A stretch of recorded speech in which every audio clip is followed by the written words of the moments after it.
डीडीपीएस का प्रयास है कि हम हर हफ्ते आपसे मिले व किसी महत्वपूर्ण विषय पर वैचारिक मंथन करें। इसी श्रृंखला में आज की पहली परिचर्चा है, जिस परिचर्चा हेतु हमने आमंत्रित किया है हमारे सोसाइटी के प्रेसिडेंट श्री के महेश्वरी सर को।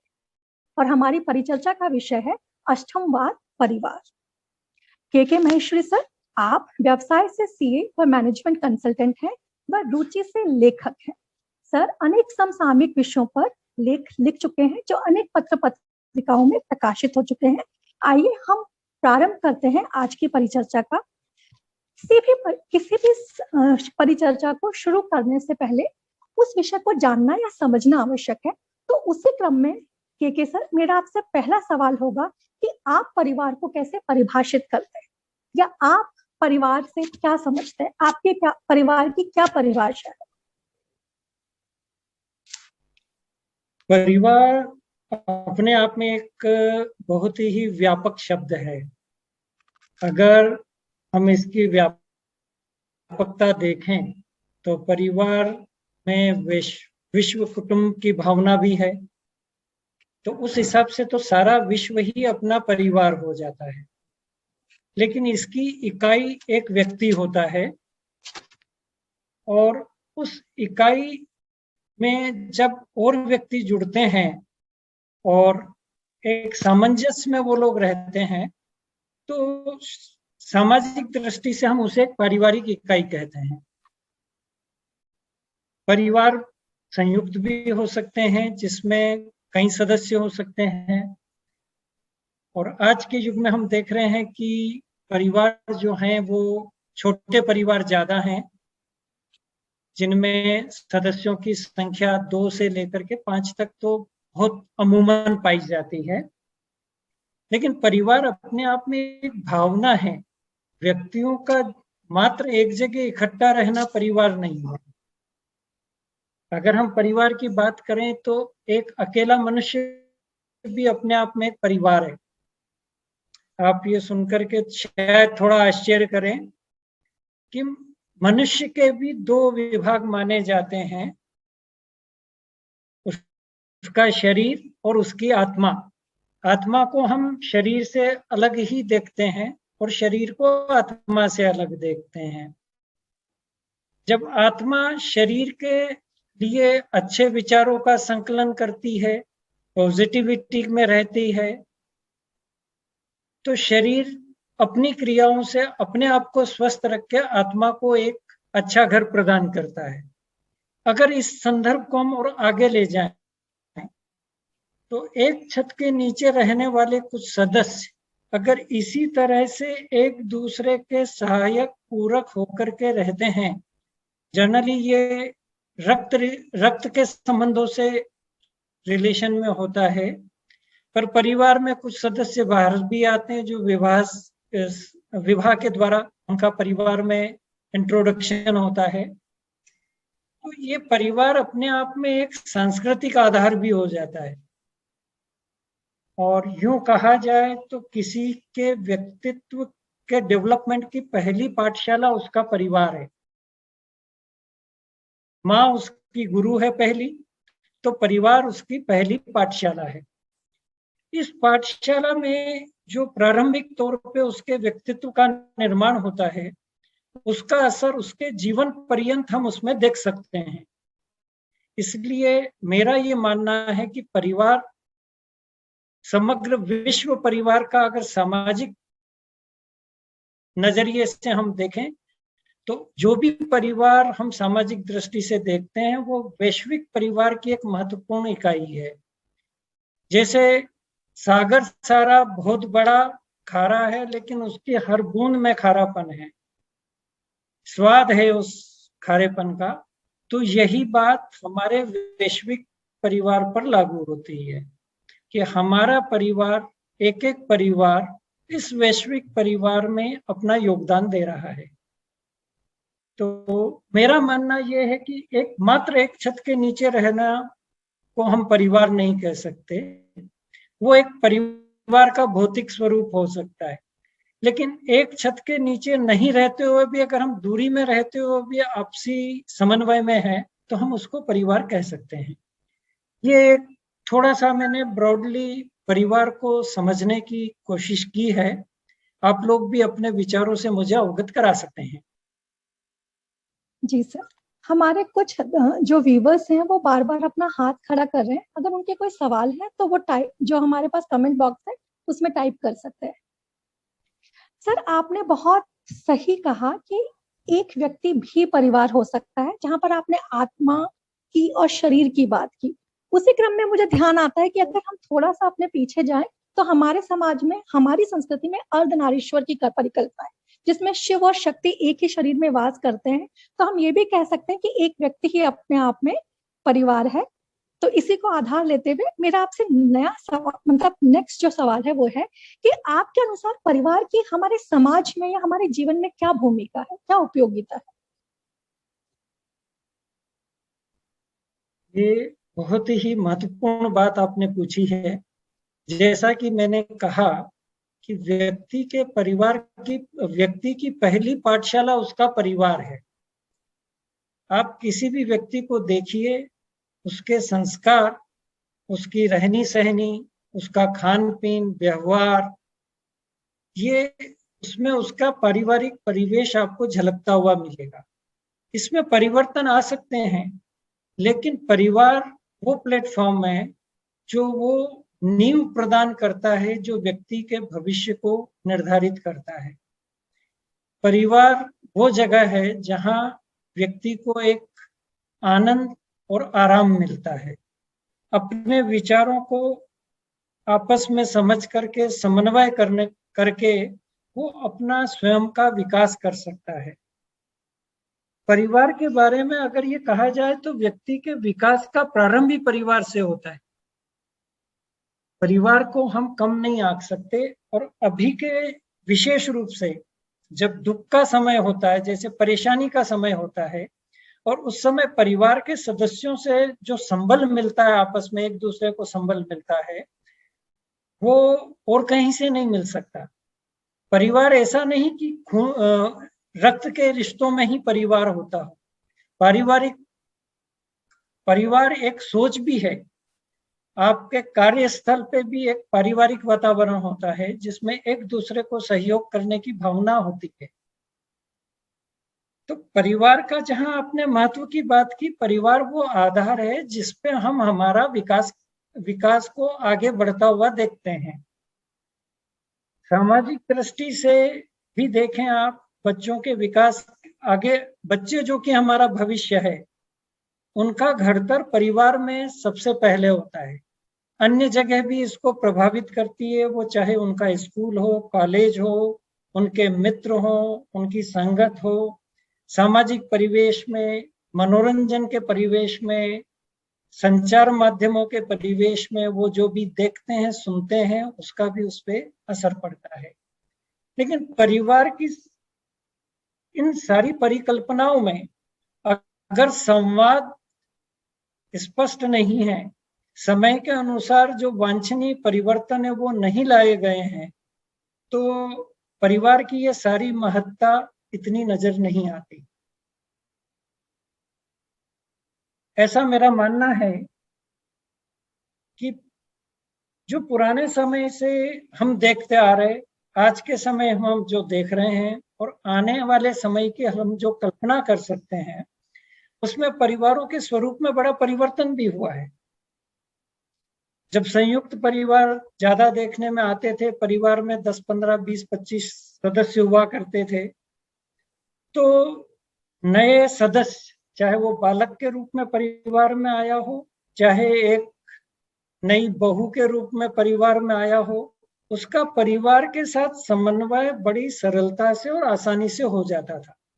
अलग अलग व्यक्तियों का अलग अलग विशेषताएं होती थी, और उन विशेषताओं को समझना और उन विशेषताओं को आत्मसात करवाने के लिए परिवार का हर सदस्य अपना एक महत्वपूर्ण रोल भी अदा करता था।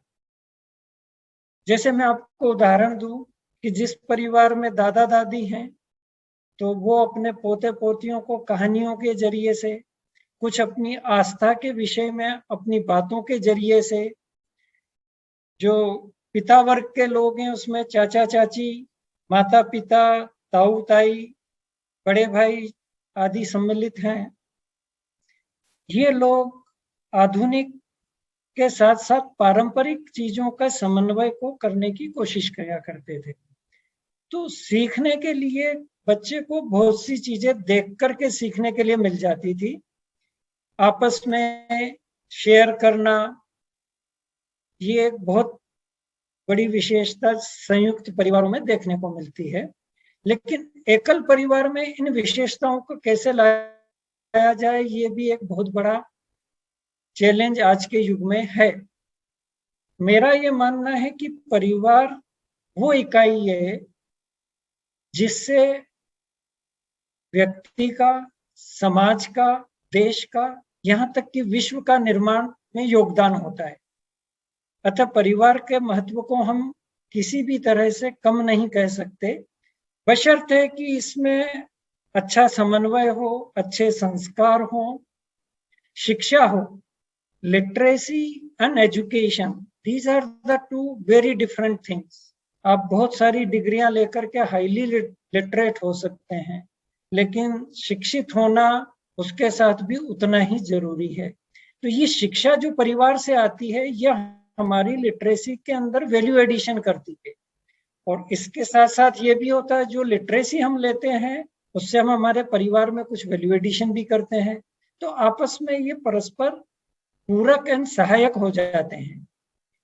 परिवार वो आधार है जिसके आधार पर हमारा विकास का पहला पत्थर, जिसे नींव का पहला पत्थर कह सकते हैं, ऐसा मेरा मानना है। आप अपने विचार भी बताइए। जी सर, मैं बिल्कुल सहमत हूँ आपकी बात से कि परिवार हमारी पहली पाठशाला है। तो आपने परिवारों को बदलते हुए देखा है, राइट? मतलब मैं आपसे ये जानना चाहती हूँ कि पहले से अब में आप परिवारों में, परिवार की संरचना में सांस्कृतिक दृष्टि से क्या परिवर्तन महसूस करते हैं? देखिए, सांस्कृतिक दृष्टि से एक बड़ा परिवर्तन जो मुझे देखने को मिला, मेरा सैंपल साइज बहुत ज्यादा बड़ा नहीं है, इसलिए इसको बहुत ज्यादा व्यापक नहीं कहा जा सकता। लेकिन जिन परिवारों को मैंने देखा, बहुत सौ को, और पर्टिकुलरली ऐसे परिवार जो अब सैटेलाइट परिवार की गिनती में आते हैं, कि जिसमें माता पिता, एक दो बच्चे, इस तरह का जो सेटअप है, एक तो वो, फिर भी सौभाग्य से अभी भी कुछ परिवार ऐसे हैं जिनमें एक समन्वय है और उनका स्वरूप भले ही कहीं पे सैटेलाइट हो, लेकिन फिर भी सब मिलाकर के वो एक बड़े परिवार का रूप रखते हैं। और कुछ परिवार जिनको मैंने पुरानी परंपरागत तरीके में देखा कि आज भी समन्वित रूप से एक ही छत के नीचे रहते हैं। कुछ केसेस में उनके आर्थिक इंटरेस्ट अलग हुए, लेकिन पारिवारिक इंटरेस्ट, रहन सहन के इंटरेस्ट उनके एक रहे। तो जहां ये इस तरह का है, वहां मैंने देखा सांस्कृतिक बदलाव बहुत ज्यादा नहीं है। समय के अनुसार कुछ बदलाव उन्होंने स्वीकार किए हैं, और कुछ परिवारों में, इस तरह के परिवारों में पुरानी रूढ़ियों के प्रति लगाव ज्यादा देखा है। लेकिन जहां इसमें शिक्षा आई है, जहां इसमें लिटरेसी आई है, जहां लोग जागरूक हुए हैं, जहां यंग जनरेशन ने अपनी संरचना को, अपनी संस्कृति को समझने का प्रयास किया है, और पुरानी जनरेशन ने आने वाले चैलेंजेस को समझा है, आने वाली रिक्वायरमेंट्स को समझा है, आने वाली जरूरतों को समझा है, एक दूसरे को समझ करके समन्वित हुए, तो वहां सांस्कृतिक के साथ साथ भौतिक विकास में कोई तरह की बाधा नहीं होकर सुविधा देखी है। यही बात जो लोग समन्वित रूप से, भले ही अलग अलग रह रहे हो, लेकिन समन्वित रूप से रह रहे हैं, जैसे मान लीजिए एक ही शहर में या अलग अलग शहर में हैं, लेकिन किसी न किसी तरह से जुड़े हुए हैं, तो वहां इन मूल्यों में अभिवृद्धि देखी। पर ये जो सैटेलाइट परिवार है, इनमें एक बड़ा परिवर्तन इसलिए देखने को मिला है कि अक्सर लोग ये शिकायत करते हैं कि हमें समय नहीं है। जो परिवार के मुखिया हैं, और मुखिया दोनों ही हैं, हस्बैंड यानी पति और पत्नी दोनों ही किसी न किसी एक्टिविटी में बिजी हैं, चाहे वो व्यवसाय से रिलेटेड हो चाहे सामाजिक से रिलेटेड हो। बच्चे अपनी पढ़ाई और कंपटीशन वगैरह सब मामलों में बहुत ज्यादा व्यस्त हैं। अब यहाँ परिवारों में जो मैंने देखा, इस तरह के परिवारों में पुराने मूल्यों के प्रति लगाव नहीं के माफिक देखने को मिला। मैं बात कर रहा हूं ज्यादातर केस की, जहां पुराने मूल्यों से लगाव मिला, आधुनिकता के साथ उनको सामंजस्य बिठाने का प्रयत्न मिले, वहाँ विकास जिस तरह का होना चाहिए था, चाहे वो प्रगति अच्छी मिली देखने को। लेकिन जहां पर सिर्फ आज के आधुनिक भौतिकता की तरफ जोर ज्यादा रहा कि पिताजी को कमाने से फुर्सत नहीं है, माताजी को किटी पार्टी से फुर्सत नहीं है, और बच्चों को अपने गेम्स खेलने से फुर्सत नहीं है मोबाइल फोन पर, तो हमारी जो असली संस्कृति है, जो हमारे असल संस्कार है, मनुष्य का स्वाभाविक संस्कार है सदाचार, वो कहीं ना कहीं उसको ईश्वरीय देन के रूप में मिला है, वो सदाचार से अलग नहीं हट सकता। लेकिन ये जो कंटिन्यूअस, जिसे कहते हैं करत करत अभ्यास थे जड़मती होत सुजान, तो ये नेगेटिविटी पर भी ये उतना ही लागू पड़ता है कि अगर गलत चीजें कंटिन्यूअसली इनफ्लो हो और सही बातों से परिचय छूट जाए, तो वो गलत चीजें ही हमारे आदतों का कह दीजिए, हमारे रहन सहन का कह दीजिए, हमारे विचारों का कह दीजिए, हिस्सा बनते देर नहीं लगती। मैं आपको एक उदाहरण देना चाहूंगा। ईश्वर कृपा से मुझे देश के बहुत ही नामी परिवारों के घर में जाने का भी मौका लगा, रुकने का मौका लगा। एक विशेष परिवार की विशेषता मैंने ये देखी कि वहां नियम था, घर में कितने ही नौकर चाकर हों, लेकिन कुछ कार्य हैं वो बच्चों को, बड़ों को अपने आप से अपने हिसाब से करने हैं। नियम है कि रात को 9 बजे बाद नो आउटसाइडर, घर के जो मेहमान हैं जो घर में रुके हुए उनको आउटसाइडर में नहीं गिनते, नो आउटसाइडर। रात को 9 से 10 बिल्कुल पारिवारिक समय, सब तरह की चर्चा, प्रश्नों का समाधान, एक तरह से कहना चाहिए गृह संसद जैसी बैठक। और 10 बजे का वो समय कि आप विश्राम करिए। आपसे अपेक्षा की जाती है कि सुबह 5 से 6 के बीच में आप अपने बिस्तर में नहीं हो। बड़ों का नियम कि वो अपने स्वास्थ्य के प्रति सजग, घूमने जा रहे, व्यायाम कर रहे, उसके बाद में वो अपनी आस्थाओं से जुड़ रहे। आस्थाओं का मतलब अपने बच्चों को बतला रहे कि हम क्यों इन चीजों में आस्था रखते हैं, हमारा व्यवहार ऐसा क्यों, हमारा आचार विचार ऐसा क्यों। इसका ज्ञान वो अपनों से नेक्स्ट जनरेशन को दे रहे हैं और तार्किक तरीके से दे रहे हैं। वहां मैंने बच्चों का विकास जिस तरह का देखा वो बिल्कुल अलग था। वहां पर कोई तरह के दुर्गुणों की जगह शायद हो ही नहीं सकती। इसके विपरीत ऐसे ही बड़े परिवारों में ऐसा भी देखने को मिला कि बच्चा स्कूल जा रहा है तो सर्वेंट उसको जूते पहना रहा है, और कुछ स्पष्ट वक्ता होने की वजह से हमारे मुंह से निकल ही गया कि भाई ये तो आप इनको पराधीन कर रहे हैं, इन्हें तो स्वाधीन होना है, और स्वाधीन होकर के इन्हें आगे का आउट ऑफ द बॉक्स सोचने की क्षमता को डेवलप करके कुछ ना कुछ नया करना है, खुद के लिए ही नहीं देश के लिए भी। और अगर ये अपने जूते पहनने के लिए भी अपने नौकर पर अधीन है, या अपना बस्ता उठा के गाड़ी तक जाने के लिए नौकर के अधीन है, तो इनका विकास में आप बाधा डाल रहे हैं। और मजेदार बात ये थी कि परिवार के जो बड़े सदस्य थे उन्होंने इस बात का समर्थन भी किया, और जो यंग जनरेशन की जो बहुएं थी उन्होंने कहा जी ये तो राजकुमार हैं, राजा की तरह पले हैं, बड़े हैं, जब राजगद्दी मिलेगी अपने आप संभल जाएंगे। तो ये परिवर्तन नए नवधनाढ़ परिवारों में देखने को मिला। जो पुराने परिवारों में मुझे जाने का मौका लगा, मैं 4 या 5 पुराने बड़े परिवारों में मुझे जाकर के इवन एक दिन रुकने का मौका भी लगा, तो ये चीज मैंने बड़ी महसूस की कि जो पुरानी संस्कृति के लोग थे उन्होंने अपने आचार विचार, सोच, आस्था, इन सबको अपनी आगे वाली पीढ़ी पे ट्रांसफर किया और आगे वाली पीढ़ी उसको अपने से आगे वाली पीढ़ी पर ट्रांसफर कर रही है। ठीक है, समयानुसार कुछ उसमें परिवर्तन आते हैं, कुछ आचार विचार में परिवर्तन होता है, रहन सहन में परिवर्तन होता है, लेकिन जो मूल भावना है वो मूल भावना वहीं और वैसी ही रहती है, उसमें परिवर्तन नहीं होता। और ये चीज हमारे को हमारी सांस्कृतिक विरासत को बचाने के लिए बहुत जरूरी है।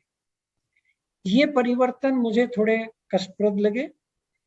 और ये जो मैं आपको सैटेलाइट फैमिली की बात कर रहा था, उसमें कुछ जगह बड़े सुखद आश्चर्य भी मिले मुझे कि ठीक है, दादा नहीं है, दादी नहीं है, चाचा नहीं है, चाची नहीं है, मैं एज ए पिता ये सब रोल करूंगा, मैं एज ए माता ये सब रोल करूंगा, और ये जो कुछ समय मुझे बच्चों को देना है ये अपने हिसाब से हम इसे क्वालिटेटिव टाइम के रूप में ज्यादा से ज्यादा उपयोगी बनाने के रूप में देने का प्रयास करेंगे। और एक सुखद आश्चर्य कुछ जगह यह भी देखने को मिला कि अगर पारिवारिक सदस्य कम हैं, सैटेलाइट परिवार है, तो उन्होंने समान विचारधारा वाले अन्य परिवारों से अपना सामंजस्य ऐसा बैठाया कि समय समय पर वो एक जगह इकट्ठा होते, मनोरंजन भी होता पर स्वस्थ मनोरंजन, बातचीत भी होती, खाना पीना भी होता, और मजेदार बात है कि उसमें संस्कारिक शिक्षा की बात, बच्चों में आपस में मिल बांट खाने की बात इतने अच्छे तरीके से इनकलकेट की जाती थी। परिवारों का वातावरण देख के लगता था कि ये तो संयुक्त परिवार से कहाँ कम है। पर दुर्भाग्य की बात यह है कि आज के युग में लोग एक बहुत बड़ा बहाना करते हैं कि समय नहीं है, और ये समय नहीं बोलना मुझे सिर्फ एक बहाना ज्यादा लगता है। अपनी सुविधा के लिए हम ये बहाना कर लेते हैं कि हमें समय नहीं है, बाकी मुझे लगता है कि समय निकालने की कला होनी चाहिए, ऐसा मेरा मानना है। समय के हिसाब से परिवर्तन जरूर आने चाहिए, पर परिवर्तन स्वस्थ परिवर्तन होने चाहिए, जड़ से छूट करके नहीं। अगर जड़ से वृक्ष छूट गया तो बहुत जल्दी सूख जाएगा, न फूल आएंगे, न पत्ते आएंगे, न फल आएंगे, और वृक्ष भी धराशायी हो जाएगा। ये एक थोड़ा सा वैचारिक वक्तव्य है, हो सकता है कुछ लोग सहमत ना भी हों, पर भौतिक उन्नति के साथ साथ अगर सांस्कृतिक, आध्यात्मिक, मानसिक, वैचारिक उन्नति नहीं है तो वो उन्नति कभी आनंददायी नहीं हो सकती, सुखी नहीं कर सकती। उससे ठीक है, कंफर्ट मिल सकते हैं, आराम मिल सकते हैं, पर जिस सुख की परिकल्पना हम करते हैं वो नहीं हो सकता। ये देखने को मिलता है। प्लीज। जी बिल्कुल सही कहा सर आपने। हमारे जो दर्शक हैं जो हमें देख रहे हैं उनके भी सवाल हमारे पास लगातार आ रहे हैं। उनमें से एक सवाल है, किसी व्यक्ति का आचरण अथवा व्यवहार परिवार में कुछ और बाहर कुछ और अनुभव होता है, ऐसा क्यों? जैसे बाहर तो मन मस्त रहता है, प्रसन्न रहता है, पर परिवार में मन नहीं लगता।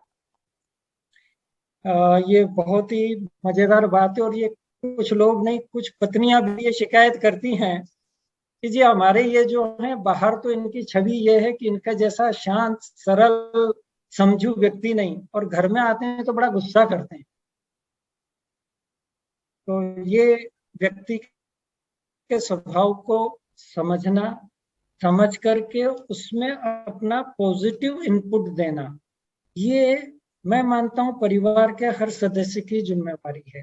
खुद उस व्यक्ति की भी जिम्मेवारी है जिसके व्यवहार में ऐसा है कि बाहर तो वो बहुत आनंददायी व्यक्तित्व है, घर में आकर के चिड़चिड़े हो गए। तो ये मिल बैठ करके समझ करके कि भाई ऐसा क्यों है, और ये संभव तब है कि देखिए एक बहुत सुंदर वर्ड है सद्भावना, सद्विचार और सद्भावना, ये दोनों एक दूसरे के भाई बहन हैं। अगर सद्भाव है आपका, आपस में एक दूसरे की हित चिंता है, तो एक दूसरे की समझ को समझने में बहुत ज्यादा समय नहीं लग सकता। जहां हम अधिकारों के प्रति तो बहुत सचेत हैं और कर्तव्यों के प्रति हम इतना अपना उत्तरदायित्व नहीं मानते, वहां स्थिति संभलने में नहीं आएगी। लेकिन अगर हम हमारे कर्तव्यों के प्रति पहले सचेत हैं, परिवार की सबसे बड़ी बात यही है कि व्यक्ति ये नहीं सोचता मुझे क्या मिला, व्यक्ति ये सोचता है मैंने क्या किया, या मैं क्या कर सकता हूँ, या मैंने क्या दिया। चाहे ये आपका व्यावसायिक परिवार हो, इसमें आपके कस्टमर भी हैं, आपके सप्लायर्स भी हैं, आपके सर्विस प्रोवाइडर भी हैं। अगर आप किसी संस्था में तो संस्था के कर्मचारी भी हैं, संस्था के डायरेक्टर्स भी हैं, मतलब एक से लेकर जेड तक जो भी मानवीय व्यक्ति हैं वो आपके परिवार का सदस्य है। संवाद एक ऐसी चीज है कि इसको स्थापित करना बहुत जरूरी है, और ये स्थापित होता है विनम्रता से। जहां हम विनम्रता छोड़ देते हैं तो दो बड़े एक अक्षरी शब्द हैं, ही और भी। यह ही सच है। हो सकता है इसमें बहुत विवाद हो जाएगा, भले ये सच है, पर इसमें ही लग गया, यह भी सच है, शायद इसमें विवाद कम होगा, और विवाद नहीं होगा, रादर मैं सोचता हूँ इसमें समन्वय होगा। मैं एक छोटा सा उदाहरण देता हूँ। एक किसी धर्म को मानने वाले, धर्म मतलब संप्रदाय, धर्म तो बहुत बड़ी चीज है, संप्रदाय को मानने वाले सज्जन से चर्चा हो रही थी।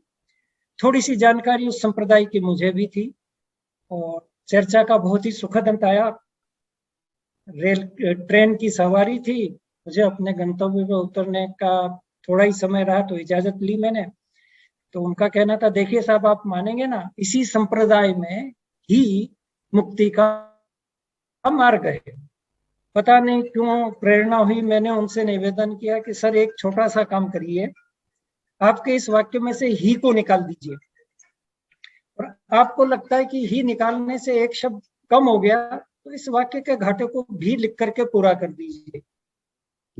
मैं आपको विश्वास के साथ कहता हूं कि आप ये कहेंगे कि इस संप्रदाय में भी मुक्ति का मार्ग है, तो मैं 100% एग्री हूं।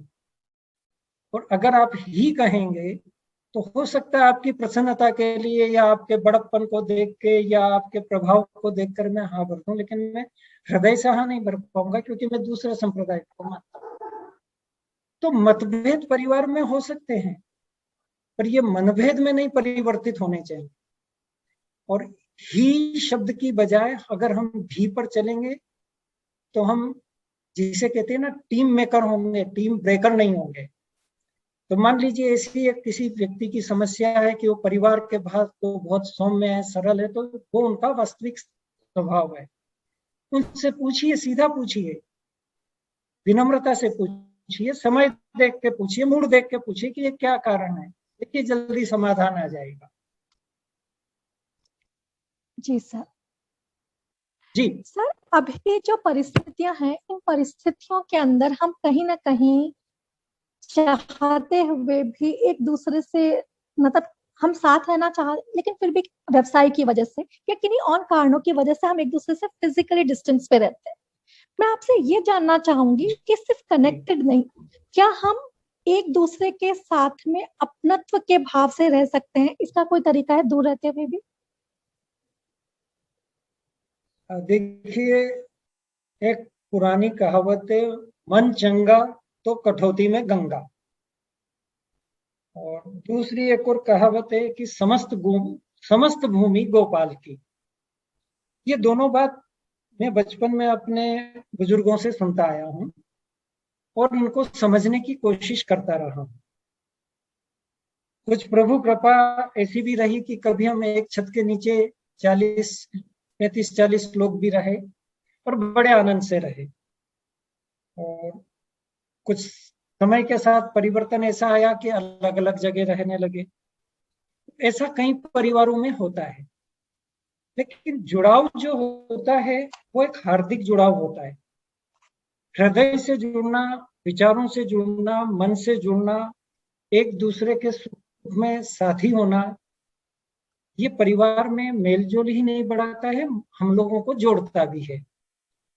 अब समस्या जरूर है कि फिजिकल दूरी है। एक कोई परिवार का सदस्य बेंगलोर में अपने छोटे ब्रांच के साथ है, एक कोई अहमदाबाद में, कोई कोटा में है, कोई दिल्ली में है। तो इस दूरी को, एक तो यह है कि हम समय समय पर, जैसे भगवान की दया से अब ये जो वैज्ञानिक साधन, इलेक्ट्रॉनिक साधन इतने अच्छे हो गए हैं कि ये हमको कई बार इस दूरी का आभास नहीं होने देते। पर एक इसमें कंटिन्यूटी की जरूरत होती है कि आप एक नियम हो कि भाई महीने में एक बार या 15 दिन में एक बार हम अपनी मीटिंग रखेंगे, अपनी बातचीत करेंगे, अपनी प्रगति, विशेष रूप से प्रगति को शेयर करेंगे, एक दूसरे की प्रगति जान करके उनको बधाई देंगे, कुछ नया अगर हमने किया है तो वो शेयर करेंगे, घटना अच्छी बुरी एक दूसरे के सुख दुख को बांटेंगे। और ये चीज तो खैर निकट लाती ही है, लेकिन एक नियम और बनाया जा सकता है कि जहां तक होगा कि हम कहीं ना कहीं साल में एक दो बार जितनी सुविधा है कहीं एक जगह इकट्ठा होकर के मिलेंगे। और मेरा ऐसा मानना है कि ये मिलने की जगह थर्ड प्लेस भी हो तो कोई दिक्कत नहीं है, किसी एक ब्रांच का घर हो तो भी कोई दिक्कत नहीं है, लेकिन ये मिलना जरूरी है। इस मिलने के कई बहाने भी होते हैं, कोई भी पारिवारिक उत्सव हो उसमें ज्यादा से ज्यादा हाजिरी दीजिए। समय तो निकालना पड़ता है जी, जैसे मैं वो बात कर रहा था आपसे कि समय की बहुत कमी, वास्तव में बहुत कमी है। अगर हम हमारी मान्यताओं के हिसाब से 100 साल भी जिए तो 36,525 दिन होते हैं इंक्लूडिंग लीप ईयर्स। ठीक है जी। अब उसमें पहले 20 साल में तो हमें पता ही नहीं होता है कि भाई क्या कर रहे हैं क्या नहीं कर रहे हैं, क्या विचार है क्या सोच है, अपने आप को बनाने का टाइम भी पूरा नहीं होता है, बन नहीं पाते हैं, कुछ थोड़े से स्टेबल होते हैं, और लास्ट के 20 साल का कुछ पता नहीं होता है। तो इफेक्टिव तो हमारे पास मात्र 60 साल है, और 60 साल के दिन गिनिए तो 22,000 दिन के आसपास आएंगे। एक 500 रुपए के नोट की गड्डी उठाएंगे तो उसमें भी 50,000 रुपए होते हैं। तो कहाँ है समय ज्यादा, वो कहाँ, एक गड्डी में 50,000 नोट है और हमारी जीवन की गड्डी में हमारे पास 22,000 दिन हमको मिल रहे हैं, जिन्हें एक्टिव दिन कह सकते हैं हम, जिनको हम अपने सृजनात्मक कार्यों में उपयोग कर सकते हैं बहुत अच्छी तरह। कर तो ऐसे व्यक्ति विद्यार्थी काल में भी कर सकता है, लेकिन ये हमारी पीक टाइम होती है, तो वास्तव में समय बहुत कम है। अब दूसरा है कि समय की कहाँ कमी है। एक दिन में 24 घंटे होते हैं और 24 घंटे में 1440 मिनट है। 1440 मिनट का अगर आप 5% करें तो 72 मिनट आता है। अपने किसी मनपसंद कार्य के लिए अगर हम 72 मिनट नहीं निकाल सकते एक दिन में से, तो ये हमारे समय का मैनेजमेंट की कमी है, समय की कमी नहीं है।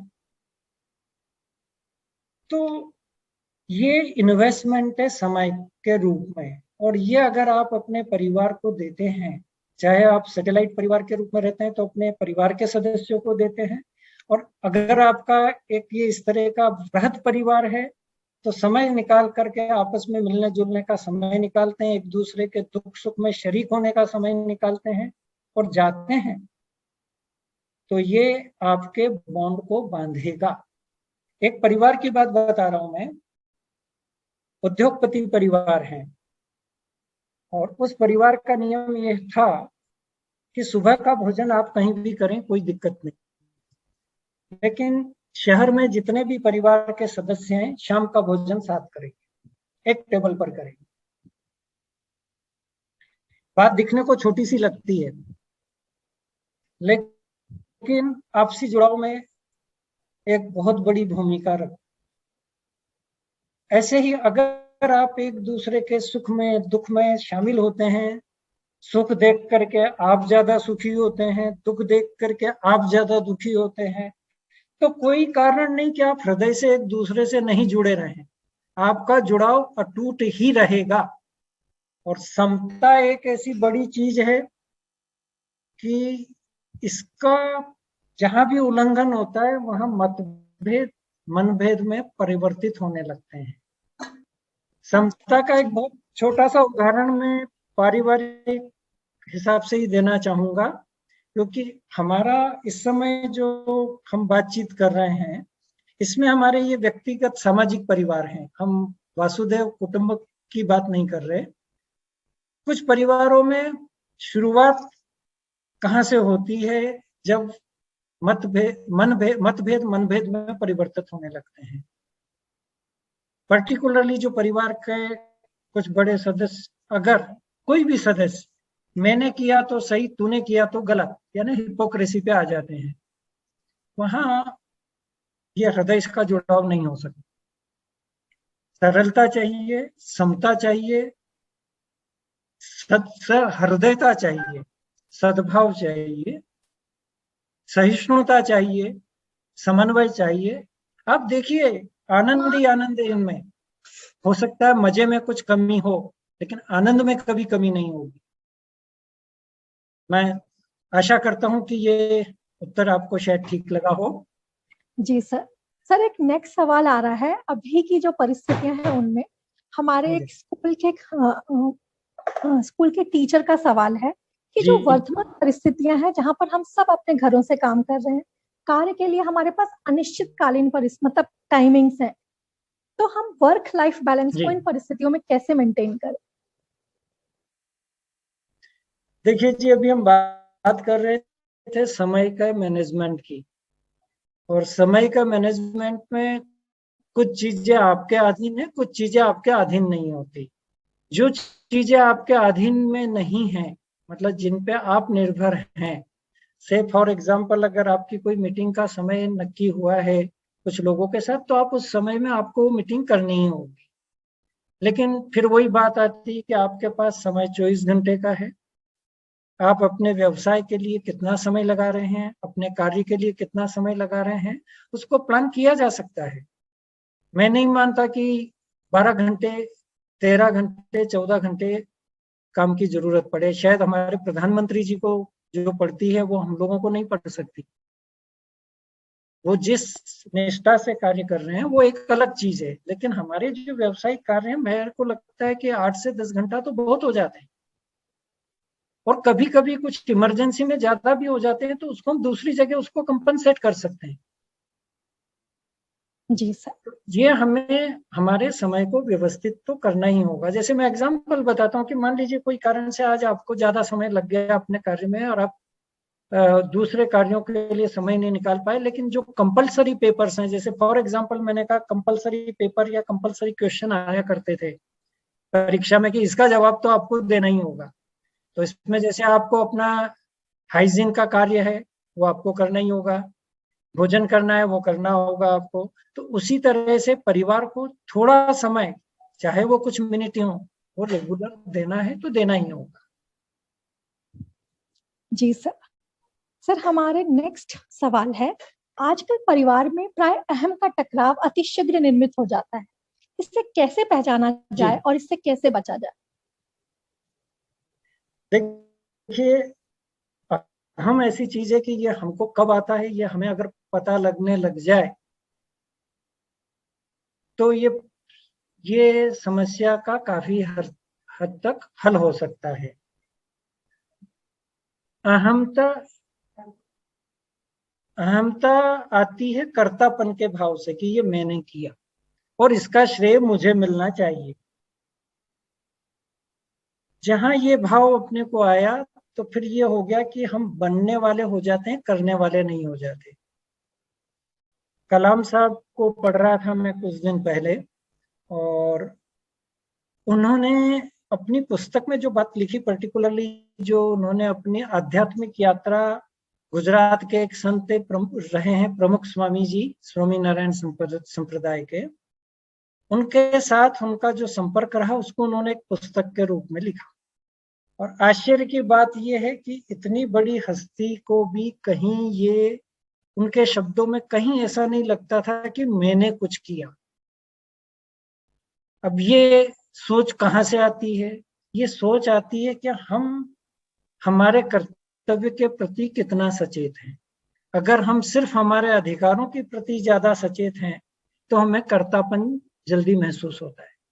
और कर्तापन से विमुक्त होने का यही है कि हमारी तो भगवत गीता में भगवान जी ने बहुत ही कहा है कि फल की इच्छा को त्याग करके अपने नियत कर्म करते जाएं। और ये बात सही है कि मनुष्य का हमारा स्वभाव है, अच्छे बुरे सभी तरह के संकल्प विकल्प विचार मनों में आते हैं, पर अगर हम उनको पहचानने के लिए प्रयत्नशील हो जाते हैं तो जल्दी पकड़ में आ जाते हैं। और अगर हम उनको पहचानने के लिए प्रयत्नशील नहीं होते, सिर्फ एक ही बात ही को पकड़ के बैठ जाते हैं, बस यही सही है, बस वहां हमको अहंकार भाव आएगा। सुनना भी एक कला है। आज के आपके परिवारों की जो आपने बात की, कुछ परिवारों में एक बड़ी मजेदार स्थिति भी देखने को मिली कि दो भाई लड़ रहे हैं। ये मैं आपको जो भी बात बता रहा हूँ ये मैंने प्रत्यक्ष देखी है। लड़ रहे हैं और मजेदार बात है, दोनों बात एक ही कह रहे हैं, सिर्फ स्वर ऊंचा है। मैंने पूछा भाई जब आप बात ही एक कह रहे हो तो अब लड़ाई किस बात की? अब लड़ाई किस बात की है? शांति से सोचा, 2 मिनट में उनको समझ में भी आ गया। तो मुख्य चीज ये है कि हमारे जो सेंटिमेंट्स है, इसके जो पॉजिटिव पार्ट है उसको अगर हम विकसित होने देंगे, उनके ऊपर ज्यादा केंद्रित रहेंगे, तो जो नेगेटिव पार्ट है जिसमें अहम है, क्रोध है, झूठ है, कपट है, जो भी है वो हमारे कम होंगे। मैं ये नहीं कहता कि हम कोई 100% इन चीजों से मुक्त हो सकते हैं, मनुष्य हैं इसलिए कुछ न कुछ स्वभावगत दोष आ सकते हैं, पर अहंता एक ऐसी चीज है जो परिवारों को टूटने में बहुत बड़ा रोल अदा करती है। जी सर, जितने भी दर्शक हमारे साथ जुड़े हुए हैं वो अपने जो सवाल हैं वो कमेंट बॉक्स में टाइप कर सकते हैं। सर एक और सवाल है जो जी। जितने भी बच्चे हैं, बच्चों को ये लगता है कि बड़े हमारी बात नहीं सुनते और बड़ों को ये लगता है कि बच्चे हमारी बात नहीं मानते, क्या तो बात, इसके बीच में समन्वय ये बहुत बड़ी कैसे समस्या है। समन्वय जो कर? मैं आपको बता रहा था, जो बात कर रहा था, बच्चों को समय देना। हमारे लोग आजकल के जो बहुत से ये मानते हैं कि वीकेंड पे उनको रेस्टोरेंट में ले जाके खाना खिलाया है, कोई बढ़िया मूवी दिखा लाया है, कहीं सैर सपाटा कर दिया, या वेकेशन में कहीं ट्रिप मारे आए, चाहे हिंदुस्तान में, या सुविधा है तो भारत के बाहर भी, ये उनके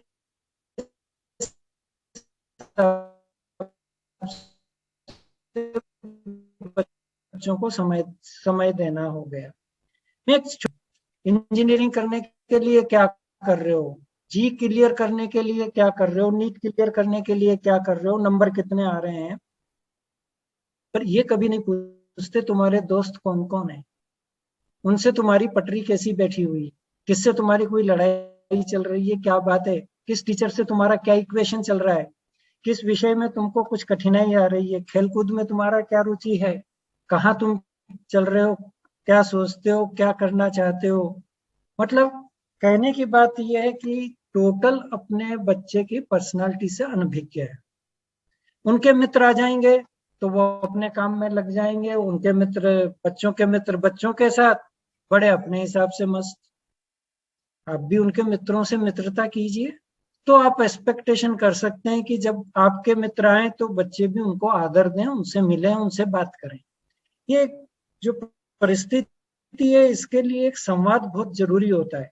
मैं आपको बताऊंगा कि मेरे पास कुछ बच्चे हैं जो शिक्षा ले रहे हैं, करीब 50 बच्चे हैं हमारे फर्म में जो सीए कर रहे हैं।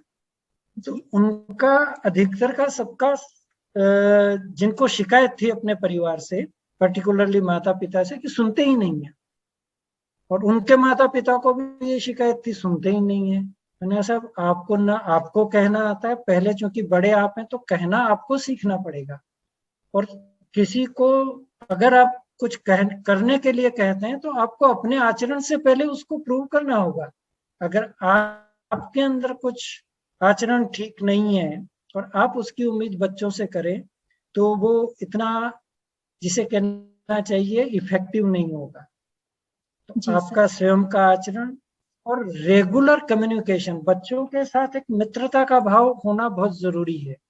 मित्रता का मेरा मतलब ये नहीं है कि बच्चे आपके कंधे पे हाथ रखने लग जाएं, ये कहावत के रूप में कह रहा हूं, पर मित्रता का ये मतलब है कि आप उसके पहले मित्र हैं, चाहे आप माता हैं या पिता हैं। अगर उसको कोई समझ की प्रॉब्लम है, कोई समस्या है किसी भी तरह की, तो सबसे पहले आपसे शेयर करें। मान लीजिए कभी समस्या बड़ी विचित्र भी आ जाती है। कभी कुछ समय पहले की घटना, पड़ोस के एक टीनेजर बच्चे की माँ ने शिकायत करी, जी ये उस लड़की को पसंद करने लगा है अभी से। अब बताइए क्या रिएक्शन होना चाहिए। अधिकतर माता पिता इस बात से या तो गुस्सा हो जाते हैं या डांट देते हैं बच्चे को। पर मेरा ये मानना है कि बच्चे को समझे, बेटा क्या है, तुम अभी किस एज में हो, तुम्हारा इस समय उद्देश्य क्या है, जीवन में कुछ लायक बनोगे तो कुछ पाने के लायक बनोगे, कुछ करने के लायक बनोगे तो कुछ पाने के लायक बनोगे।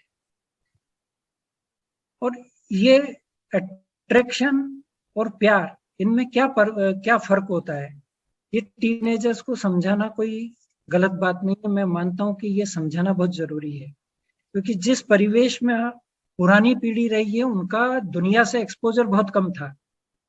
और जी आज इंटरनेट के युग में, इलेक्ट्रॉनिक मीडिया के रूप में बच्चों का एक्सपोजर इतना ज्यादा हो गया है कि उनके साथ आपको भी चलना है। अगर आप उन्हें कुछ समझाना चाहते हैं तो आपकी समझ उस सब्जेक्ट पे पूरी होनी चाहिए।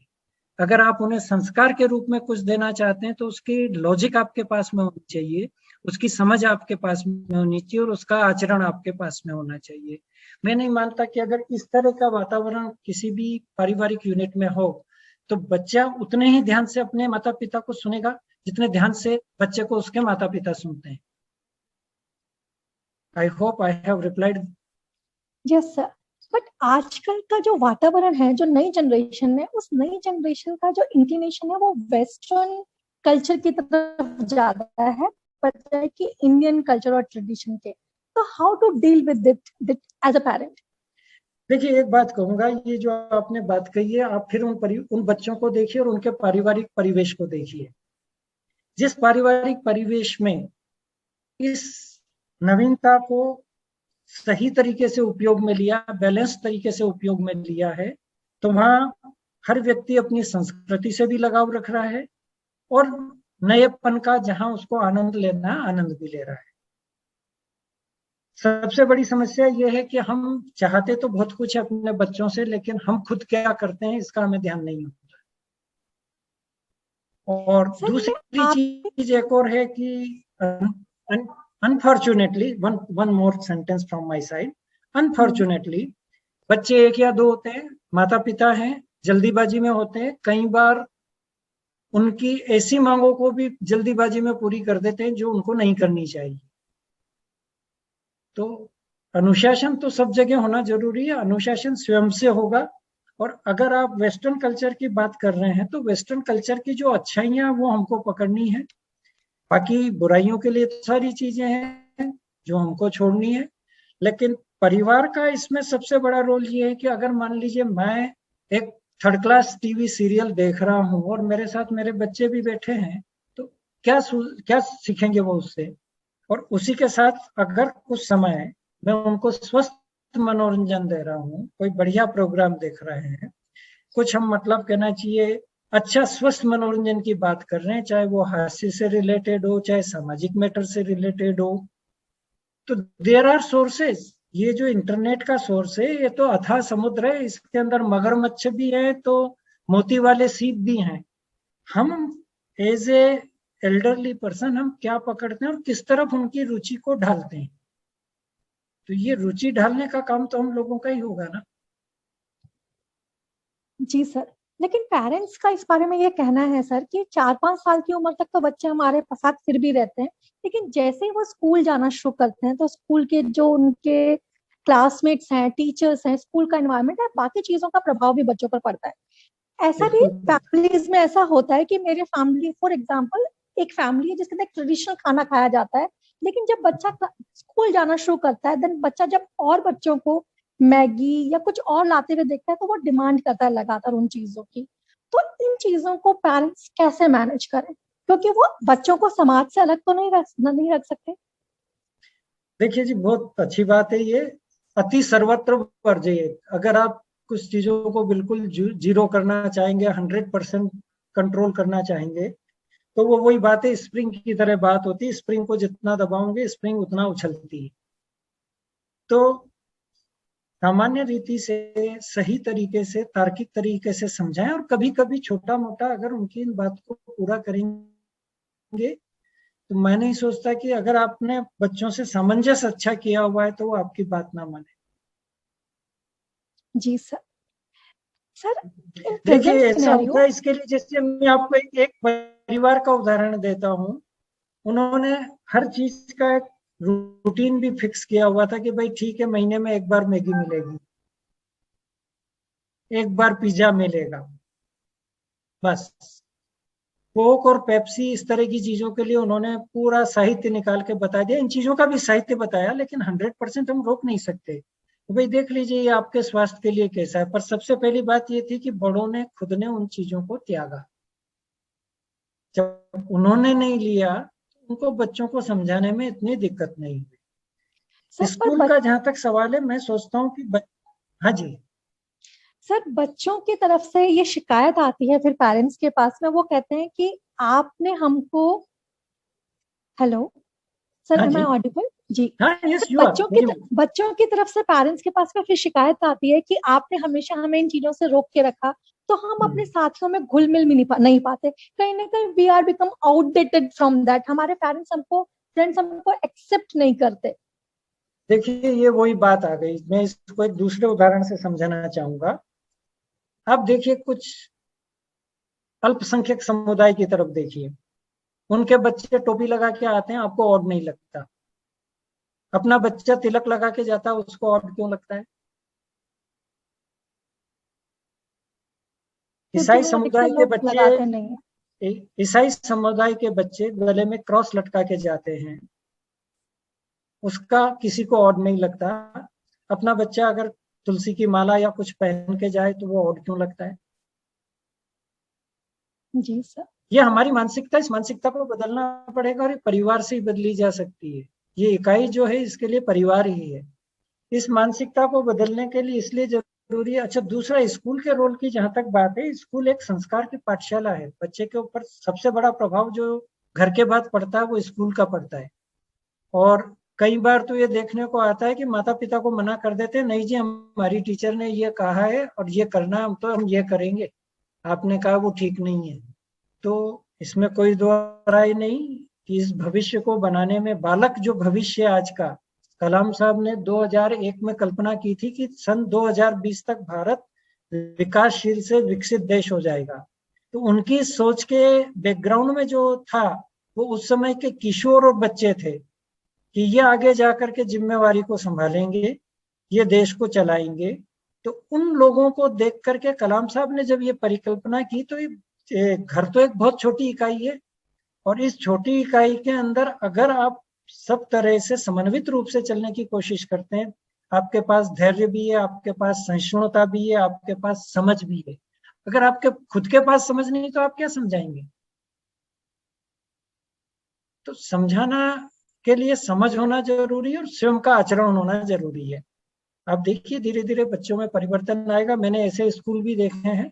मुझे याद आता है, बहुत पुराना स्कूल है जयपुर का, अभी है या नहीं मुझे पता नहीं, आदर्श विद्या मंदिर।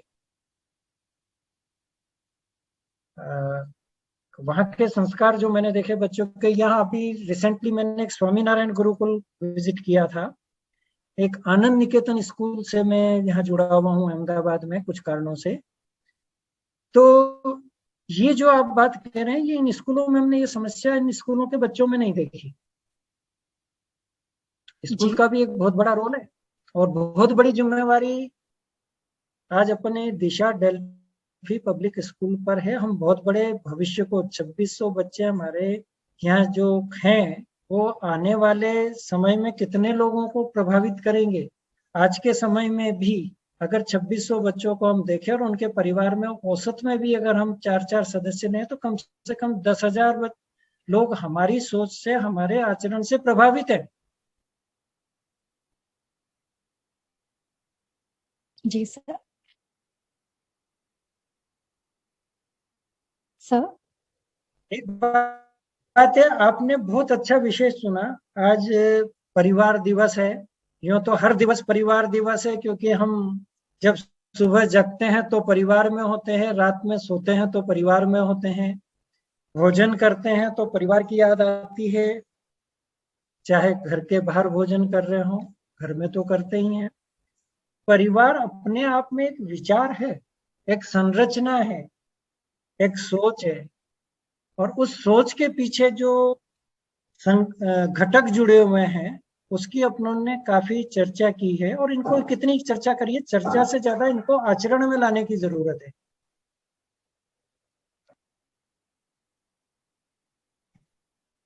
हाँ जी। जी सर, आपकी बातों से जितना मैं अब तक कंक्लूड कर पा रही हूँ, मुझे यही समझ में आता है सर कि एक अच्छा मतलब परिवार के अंदर अगर हम बच्चों की बात करें तो बच्चों की बेटर परवरिश के लिए पेरेंट्स का खुद सही होना सबसे इम्पोर्टेंट है। बट बीइंग अ स्कूल में आपसे एक सवाल और मतलब इसी चीज में जानना चाहूंगी, आजकल जो हम जनरेशन की जो बात कर रहे हैं उनके जो हीरोज हैं, उनका जो मोटिवेशन है, उनका जो रुझान है, उनके जो हीरोज हैं वो कहीं ना कहीं अनफेयर मीन्स की तरफ ज्यादा है, पॉलिटिशियंस की तरफ, एक्टर्स की तरफ, शॉर्ट टाइम के अंदर मनी अर्निंग में उन तरह की चीजों के प्रति उनका रुझान ज्यादा है। तो being a school what we can do to develop the right value system among the students? देखिए जी, एक शिक्षा हमारे टाइम में हुआ करती थी, अभी है या नहीं मेरे को ज्ञान नहीं है इस बात का, उसको नैतिक शिक्षा कहते थे। और उस नैतिक शिक्षा के जो हमारे पुस्तक हुआ करती थी उसमें हमें वेरियस नैतिक मूल्यों के बारे में पढ़ाया जाता था। इसके अलावा हमारे हीरो होते थे उस समय के ऐतिहासिक पुरुष। उसमें छत्रपति शिवाजी, महाराणा प्रताप, अकबर, सम्राट अशोक, चंद्रगुप्त मौर्य, विक्रमादित्य, ये नाम भी होते थे। देश के हीरो में महात्मा गांधी, सरदार पटेल, और भी विभूतियां थी हमारे लिए जिनके बारे में हम पढ़ा करते थे। तो मुझे पता नहीं आज के करिकुलम में इन चीजों का कितना महत्व है। इसके अलावा हमारे कुछ कार्यक्रम भी हुआ करते थे, जैसे एनसीसी एक हमारा एरिया होता था जहाँ पे हमको शारीरिक प्रशिक्षण और मिलिट्री से रिलेटेड कुछ प्रशिक्षण के अलावा एक शारीरिक व्यायाम भी हुआ करता था। फिर एक सद्भावना के तौर पे बच्चों में सही भाव आवे, तो ये तो एक यूनिफॉर्म वाला सिस्टम तो सभी जगह है ही कि यूनिफॉर्म हम रखते हैं और बच्चों में एक जैसी समानता दिखे। लेकिन ये बात सही है कि ये जिन प्रदूषण की आप बात कर रहे हैं वो सांस्कृतिक प्रदूषण में इसको कहता हूँ, और सांस्कृतिक प्रदूषण के लिए हम सारे लोग जिम्मेवार हैं। प्रयत्न किया जा सकता है इसमें लोगों का रुचि को बदलने के लिए कुछ कार्यक्रम होते हैं। जैसे मैं आपको एक एग्जांपल देना चाहूंगा, मैंने कुछ समय पूर्व कोटा में संस्कार महोत्सव के कुछ प्रोग्राम अटेंड करने का मुझे मौका लगा। आश्चर्य की बात यह थी कि हजारों बच्चों में अनुशासन देखने को मिला। दिशा डेल्फी के एक प्रोग्राम को मुझे अटेंड करने का मौका लगा। आनंद निकेतन के प्रोग्राम्स मैंने अटेंड की। इंटरेस्टिंग बात ये थी कि जो प्रोग्राम थे इन स्कूल के, वो उनकी जो थीम थी वो हमारी बरोबर पर थी। मैंने यहाँ पे कहीं किसी को मतलब कहना चाहिए आजकल के फिल्मी स्टाइल में नाचते हुए, कूदते हुए या उस तरह के ड्रामा वगैरह करते हुए नहीं देखा। तो स्कूल का ये बहुत बड़ा योगदान हो सकता है कि आप अपनी एक्स्ट्रा करिकुलर एक्टिविटीज में क्या प्रोवाइड करते हैं, किस तरह का रखते हैं। बच्चों को करिकुलम के अलावा जो पाठ्यक्रम है उसके अलावा हम और क्या शिक्षा प्रदान कर सकते हैं, वो चीजें भी बहुत मायने रखती हैं। एक चीज मैं और कहना चाहूंगा, और वो अपन बात करेंगे आपके नेक्स्ट क्वेश्चन के बाद में। आप अगर मैं भूल जाऊं तो याद दिला दीजिएगा। 3 शब्द है: स्वतंत्रता, स्वच्छंदता और उच्छृंखलता। जी सर, आप प्लीज बताएं इनका मतलब। नहीं, अभी आपका कुछ प्रश्न है तो पहले वो कर लीजिए। नहीं सर, नहीं, आप बताएं, मैं जानना चाहूंगी। देखिए, स्वतंत्रता विवेकपूर्ण होती है। जैसे मैं एक छोटा सा उदाहरण देता हूं कि हम कुछ भी खाद्य पदार्थ खाने के लिए स्वतंत्र हैं, जी। लेकिन हम ये विवेक लगाते हैं कि मेरे स्वास्थ्य के अनुसार ये चीजें मुझे त्याज्य है, ये मुझे नहीं खानी और नहीं खाता हूं, या इतनी मात्रा में खाने से ही मेरे लिए ठीक है, ज्यादा खाएंगे तो अजीर्ण हो जाएगा, पेट बिगड़ जाएगा। ठीक है जी, ये तो जी हुई सर। स्वतंत्रता कि यस, मुझे मीठा पसंद है तो मैं मीठा भी ले रहा हूँ, नमकीन कम पसंद है तो नमकीन कम ले रहा हूँ। ये स्वतंत्रता वाली बात। अब स्वच्छंदता की बात हुई कि इन बातों पे मैंने कोई विचार नहीं किया, जो खाना है सो खा लिया, ठीक है। मतलब इसमें स्वतंत्रता में विवेक का एप्लीकेशन है, विवेक है। स्वच्छंदता में विवेक का एप्लीकेशन नहीं है, यानी विवेकहीन है। लास्ट बात आती है उच्छृंखलता। ये वो बात है जो विवेक से विपरीत है। विवेक से विपरीत होने का मतलब ये कि मुझे मालूम है कि इंसुलिन लेवल ज्यादा है, मुझे शक्कर नहीं खाना है, लेकिन क्या है, कहते होंगे लोग मुझे खाना है या नहीं खाना है। घर में माता पिता ने समझाया हुआ है कि भाई बाहर का खाना इस समय ठीक नहीं है, पेंडेमिक चल रहा है, कहते रहते हैं क्या मतलब है, बहुत दिन हो गए, खाना है या नहीं खाना है।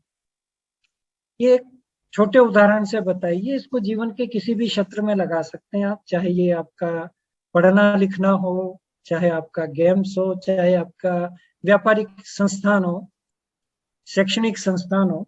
स्वतंत्रता हमेशा मान्य है। ये बात परिवार में भी लागू है। परिवार में भी स्वतंत्रता मिलनी चाहिए, व्यक्ति को व्यक्तिगत समय भी मिलना चाहिए, इसमें कहीं कोई इनकार ही नहीं है, लेकिन ये विवेकपूर्ण होनी चाहिए, विवेक से विपरीत नहीं होनी चाहिए, विवेकहीन नहीं होनी चाहिए। जी सर, इस पैंडेमिक ने हमको रिश्तों का एक नया रूप समझाया है। इस पैंडेमिक के अंदर हमें परिवार की इम्पोर्टेंस पहले से ज्यादा बेहतर तरीके से समझ में आई है। तो इसी ये जो हमारा परिवार को का जो महत्व हम समझे हैं, जो जुड़ाव हम समझे हैं, इसको हम आगे इसी प्रकार से और मतलब इसको मजबूती मिले। साथ ही में हमारी जो जितनी भी वार्ता हुई उससे जो मैं एक चीज समझ पाई वो यही समझ पाई कि जो हमारे जीवन में जो सबसे महत्वपूर्ण चीज है वो है हमारा परिवार, राइट। क्योंकि अगर परिवार नहीं होगा, मतलब हमने उन्नति की बात की, प्रोग्रेस की बात की, तो प्रोग्रेस जो है वो हमारा केवल वर्टिकल नहीं होना चाहिए, हॉरिजॉन्टल भी होना चाहिए।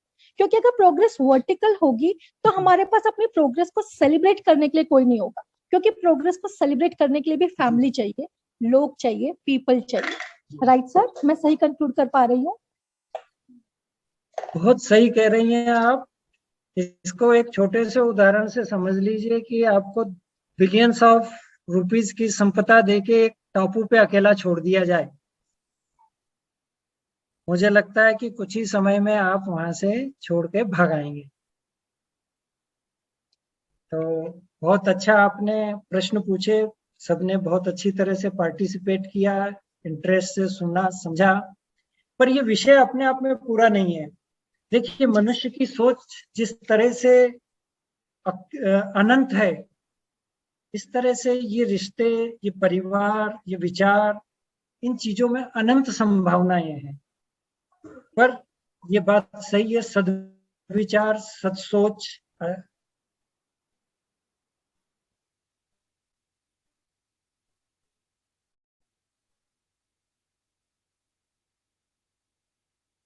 ये चीजें अपने को आनंद में रख। और आप 2 दर्जन रसगुल्ला ले आए और रख करके आपने अपनी प्राइवेट जगह में छिपा लिया, 2-2 रोज खाना है, अपने को मजा करना है, ये तो हो गया मजा। आप लाए, परिवार के सब लोग इकट्ठा हुए, मिल बांट करके उसको खाया, बड़ी तारीफ की, अरे यार क्या बढ़िया रसगुल्ले लाए हो तुम, कलकत्ता से आए हो, बहुत बढ़िया रसगुल्ला लाए हो। तो ये आपस में जो बैठे, इसमें एक दूसरे की खुशी को देख करके जो खुशी हुई, वो आनंद है। तो मजा और आनंद का फर्क अगर हम समझे रहेंगे तो परिवार में हम बने रहेंगे, आनंद करेंगे। जी सर। तो सर हमारा जो ये परिवार अगर है, कुछ अब जैसे प्रश्न बाकी रहे तो देख लीजिए, नहीं तो सर काफी समय हमने लोगों को अपने साथ रखा, सबने बड़ा मतलब समय निकाल करके बातों को समझा और इसके अंदर अपने इनपुट दिए, और उन इनपुट के जरिए हमने अपनी सोच को भी कुछ और इम्प्रूवमेंट की तरफ बढ़ाया, ऐसा मुझे लगता है। आप क्या कहती हैं सारिका जी? जी सर, बिल्कुल। जैसे कि आज का हमारा विषय है अष्टवार परिवार, राइट।